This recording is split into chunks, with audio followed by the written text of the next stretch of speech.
Let's talk about anxiety, specifically how we treat it, because the world of anxiety treatment is changing, and it's changing faster than you might think. Today, we're diving into a big scientific review to see what's working, what's just over the horizon, and really how the future of mental health is taking shape right now. You know, anxiety is a universal human feeling, but for millions, it's a serious clinical issue.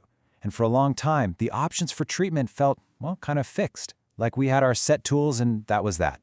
But that's just not the case anymore. So the real question is, how is our approach to treating anxiety actually evolving? What does the new science say? Okay, so here's how we're going to break this down. We're going to look at three main areas. First up, medications. Then we'll get into psychological therapy. And finally, we'll touch on some really cool emerging technologies that are seriously changing the game. Right, so let's start with medications. For a lot of people, this is the first line of defense, and the options on the table are growing in some pretty surprising ways. The review basically splits the medicine cabinet into two groups. On one side, you've got the established treatments. These are the tried and true, well-researched options that have been the go-to for years. And on the other side, well, that's where you find the novel and investigational drugs, the newcomers that are making a lot of waves. So here's a peek inside that cabinet. In the established corner, you see the usual suspects, right? SSRIs, SNRIs, those are common antidepressants that help with brain chemistry. You also have benzodiazepines. The review also points to agomelatin for generalized anxiety disorder, or GAD. But then look at the investigational list. This is where it gets really interesting. We're talking about things like ketamine, psilocybin from magic mushrooms, and cannabidiol, or CBD.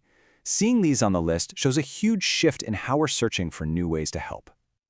But of course, medication is only one piece of the puzzle. We have to talk about therapy. For what feels like forever, one method has really reigned supreme: cognitive behavioral therapy, or CBT. So the question is it still the undisputed champion? Well, this quote from the review just puts it out there, plain and simple. Most therapies have not proven superior to cognitive behavioral therapy. That is a really powerful statement. It basically confirms that, yep, CBT is still the benchmark. It's the gold standard that every other therapy for anxiety gets measured against. So for anyone who's not familiar, what exactly is CBT? Think of it as a very hands-on, practical kind of therapy. It's all about helping you spot those negative thought loops that fuel anxiety and then giving you real, concrete skills to challenge and change them. It's all about that connection between your thoughts, your feelings, and your actions. Now, that's not to say that other kinds of therapy don't work. Not at all. The review looked at a whole bunch of them, like mindfulness-based approaches and psychodynamic therapy.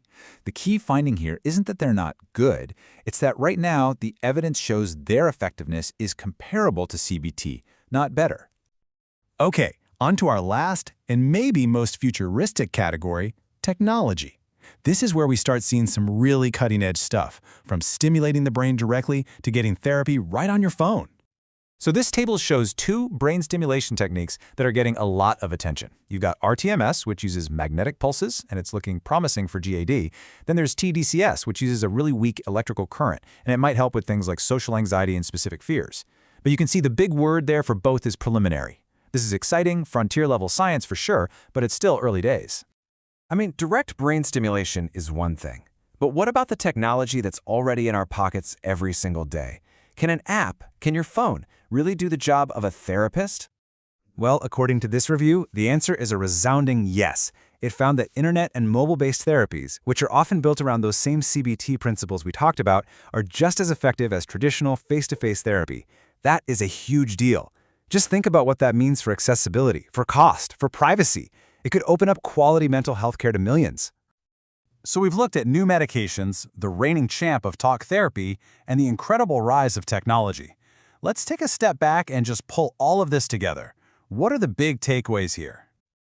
All right, here it is, boiled down to 4 key points. Number 1, the medicine cabinet is getting bigger and more interesting with these novel compounds. 2, when it comes to talk therapy, CBT is still holding the crown as the gold standard. 3, those brain stimulation techniques are showing some really early promise, but there's a lot more research to be done. And 4, and this is a big one, digital therapy isn't a second-best option anymore. It's a truly viable alternative to seeing a therapist in person.